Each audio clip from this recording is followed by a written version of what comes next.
Bapak-bapak, ibu-ibu, dan saudara-saudara yang terkasih, selamat pagi, selamat bersekutu dalam saat teduh pagi ini, Selasa 25 Januari 2022. Kita bersyukur masih diperkenan Tuhan untuk menjalani hidup pada hari ini. Oleh karena itu, sebelum kita melakukan aktivitas hari ini, mari kita melandasinya dengan sejenak merenungkan firman Tuhan. Sebelumnya, mari kita berdoa. Tuhan Allah Bapa Surgawi, puji dan syukur kami naikkan ke hadirat Tuhan. Jika hari ini kami masih Tuhan perkenankan memasuki hari baru pemberian Tuhan.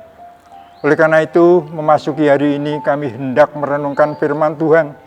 Kiranya Roh Kudus menolong kami untuk dapat memahami dan mewujud nyatakan di dalam hidup kami. Ampunkan salah dan dosa kami, agar hidup kami berkenan di hadirat Tuhan. Dalam nama Tuhan Yesus Kristus kami berdoa. Amin. Renungan pagi ini terambil dari surat 2 Korintus, pasal 7. Kita akan membaca dan merenungkannya pada ayat yang kedua sampai yang 10. Saya akan membaca agak cepat. Berilah tempat bagi kami di dalam hati kamu. Kami tidak pernah berbuat salah terhadap seorang pun. Tidak seorang pun yang kami rugikan. Dan tidak dari seorang pun kami cari untung. Aku berkata demikian bukan untuk menjatuhkan hukuman atas kamu. Sebab tadi telah aku katakan bahwa kamu telah beroleh tempat di dalam hati kami. Sehingga kita sehidup semati. Aku sangat berterus terang terhadap kamu, tetapi aku juga sangat memegahkan kamu. Dalam segala hal pemberitaan kami, aku sangat terhibur dan sukacitaku melimpah-limpah. Bahkan ketika kami tiba di Makedonia, kami tidak beroleh ketenangan bagi tubuh kami. Di mana-mana kami mengalami kesusahan, dari luar pertengkaran dan dari dalam ketakutan. Tetapi Allah yang menghiburkan orang yang rendah hati telah menghiburkan kami dengan kedatangan Titus. Bukan hanya oleh kedatangannya saja, tetapi juga oleh penghiburan dan dinikmatinya di tengah-tengah kamu. Karena ia telah memberitahukan kepada kami tentang kerinduanmu, keluhanmu, kesungguhanmu untuk membela aku, sehingga makin bertambahlah sukacitaku. Jadi, meskipun aku telah menyedihkan hatimu dengan suratku itu, namun aku tidak menyesalkannya. Memang pernah aku menyesalkannya, karena aku lihat bahwa surat itu menyedihkan hatimu, kendati pun untuk seketika saja lamanya. Namun sekarang aku bersukacita, bukan karena kamu telah berduka cita, melainkan karena duka citamu membuat kamu bertobat. Sebab sukacitamu itu adalah menurut kehendak Allah, sehingga kamu sedikit pun tidak dirugikan oleh karena kami. Sebab duka cita menurut kehendak Allah menghasilkan pertobatan yang membawa keselamatan dan yang tidak akan disesalkan. Tetapi duka cita yang dari dunia ini menghasilkan kematian. Berbahagialah setiap kita yang mau mendengar, merenungkan, dan melakukan firman Tuhan di dalam kehidupan. Bapak, Ibu, dan Saudara, tema renungan kita pagi ini adalah belajar, memahami, dan menyelesaikan setiap permasalahan. Latar belakang perikop yang telah kita baca dan dengar tadi adalah bahwa Rasul Paulus pernah bersitegang dengan beberapa anggota jemaat di Korintus. Hal ini terjadi karena Rasul Paulus dengan terang-terangan menegur perbuatan mereka yang dilakukan oleh beberapa anggota jemaat Korintus. Di antaranya tentang adanya kelompok yang merasa lebih baik dari yang lain, sehingga menimbulkan perselisihan dan perpecahan. Adanya percabulan, persoalan bisnis kotor, yang kaya memeras yang miskin, dan lain-lainnya.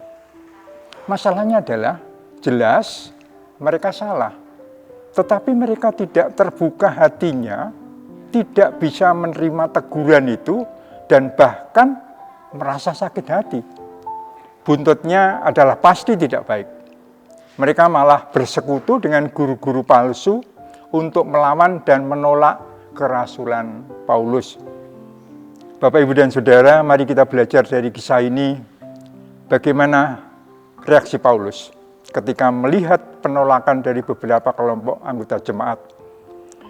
Rasul Paulus mampu menunjukkan kualitas kerasulannya, karakternya, dan kedewasaan rohaninya. Berikut sikap Rasul Paulus dalam menghadapi penolakan tersebut. Pertama, Rasul Paulus tidak menghindari mereka.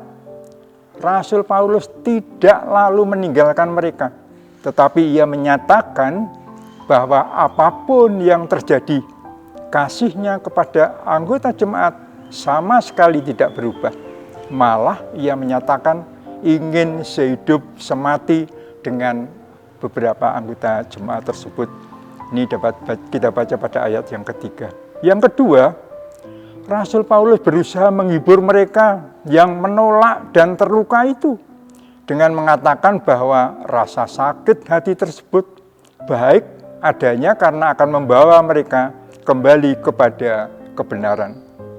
Yang ketiga, ia mengutus Titus untuk mengklarifikasi maksud dari teguran yang keras tersebut. Kebesaran hati Paulus ini nyatanya berbuah manis. Titus melaporkan bahwa jemaat mengalami perubahan sikap yang positif setelah membaca surat Paulus. Dari kisah ini kita menyimpulkan bahwa teguran jika dilandasi dalam kasih dapat saja disalahpahami dan menimbulkan permasalahan atau konflik. Namun konflik tersebut dapat dipakai Tuhan untuk mengasah kedewasaan iman kita, terutama dalam hal kebesaran hati untuk bersedia merendahkan diri dan mengampuni. Melalui konflik, Tuhan sedang berkarya meningkatkan kualitas karakter dan kedewasaan kita. Kualitas karakter dan kedewasaan kita teruji pada saat terjadi ketegangan dalam hubungan kita dengan sesama. Kualitas iman dan kedewasaan harus diuji dengan motivasi dan dasar yang benar. Pertanyaannya adalah, jika kita melakukan teguran, apakah motivasi kita benar dalam rangka pemberitaan Injil Tuhan? Atau dalam rangka pemeliharaan keselamatan bagi siapapun? Dan untuk menguji kadar kasih Tuhan dalam hidup kita. Dasar dan motivasi kita salah karena ditumpangi kepentingan pribadi atau kelompok. Bapak, Ibu, dan Saudara, ini penting untuk kita. Apakah sikap kita dilandasi motivasi kasih menurut standar Tuhan atau ditumpangi kepentingan pribadi? Mari kita uji dengan belajar dari kisah selanjutnya. Menanggapi penolakan sikap beberapa anggota jemaat Korintus, Rasul Paulus justru takut dan gelisah luar biasa. Karena berarti mereka tidak mau lagi mendengarkan Injil yang sejati itu. Itu sebabnya Paulus mengatakan, "Aku menulis kepada kamu dengan hati yang sangat cemas dan sesak dan dengan mengucurkan banyak air mata. Bukan supaya kamu bersedih hati, tetapi supaya kamu tahu betapa besarnya kasihku kepada kamu semuanya." Meskipun ditolak bahkan dimusuhi, tetapi Rasul Paulus tetap mampu menunjukkan kasihnya. Rasul Paulus tidak balik melawan mereka-mereka yang menolaknya. Bahkan juga tidak menghakimi bahwa mereka salah, karena penghakiman adalah hak Tuhan. Tetapi supaya kamu tahu betapa besarnya kasihku kepada kamu semuanya. Kita juga dapat belajar dengan sikap beberapa anggota jemaat Korintus yang ditegur oleh Rasul Paulus. Mereka yang tidak terbuka hatinya, tidak menerima teguran dengan berpikir positif. Saat menerima teguran, tidak mau mengadakan evaluasi diri, tetapi bahkan merasa sakit hati. Akibatnya bisa dipastikan mereka tidak mampu menanggapi kasih itu, bahkan malah merasa diri benar, mencari dukungan, bersekutu dengan guru-guru palsu untuk melawan, menghasut, dan menolak kerasulan Paulus. Sikap-sikap seperti ini jelas berlawanan dengan kehendak Allah, jauh dari kasih yang diajarkan dan diwajibkan Allah. Semangat mengasihi Rasul Paulus kepada orang-orang yang menolaknya tetap diusahakan, yaitu dengan mengatakan, aku tidak pernah berbuat salah terhadap seorang pun, tidak seorang pun yang aku rugikan, dan tidak seorang pun aku cari untung.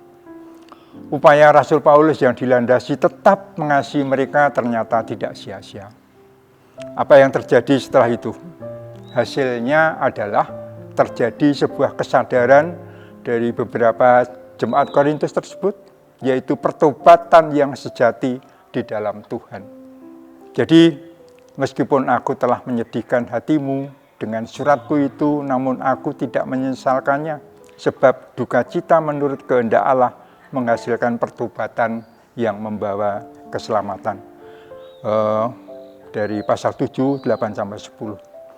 Bapak, Ibu, dan Saudara, pembelajaran lain yang dapat kita ambil adalah bagaimana cara mensikapi jika terjadi konflik, ketegangan, kesalahpahaman, khususnya dalam hal kehidupan bergereja atau konflik-konflik yang lain.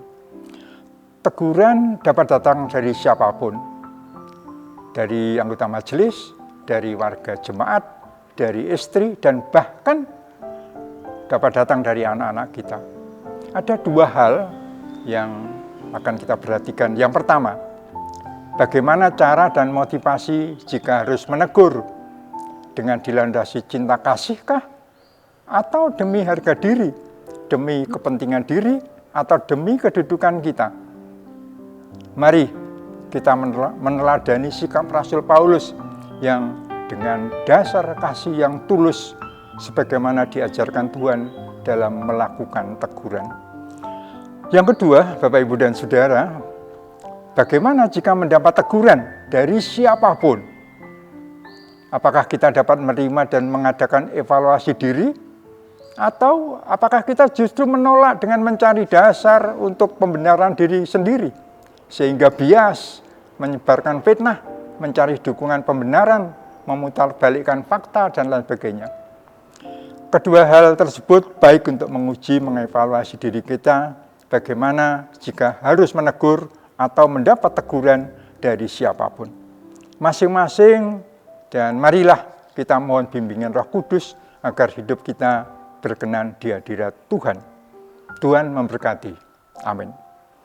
Marilah renungan ini kita akhiri dengan kita berdoa. Bapa kami yang di surga, dikuduskanlah namamu, datanglah kerajaanmu, jadilah kehendak-Mu di bumi seperti di surga.